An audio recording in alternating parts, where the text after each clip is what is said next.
तर दादा खिंडकरनं वाल्मिक कराडपेक्षा तो मोठा अक्का आहे असं परमेश्वर सातपुते म्हणतात. अमरसिंह पंडित यांनी खिंडकरला राजाश्रय दिलाय असंही परमेश्वर सातपुतेंचं म्हणणं आहे. दादा खिंडकरनं परमेश्वर सातपुतेंच्या घरावर हल्ला केलेला होता आणि या हल्ल्याचा व्हिडिओ व्हायरल देखील झालेला होता.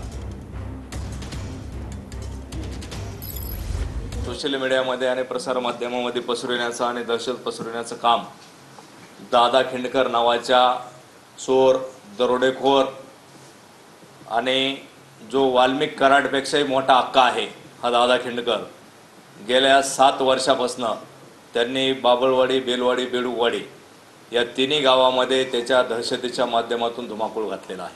ह्याला अमरसिंह पंडित साहेबांनी मागच्या 5 वर्षात मी त्याला पूर्ण सहकार्य केलं. दादा खिंडकर आणि त्याची जी 10-15 लोकांची टोळी आहे, अशा टोळीवर मोक्कासारखी MPD सारखी कारवाई तात्काळ केली पाहिजे आणि त्याला त्याच्या माध्यमातून ह्या सगळ्या सजा लागून त्याला फाशी झाली पाहिजे, ही सगळ्या लोकांची मागणी आहे.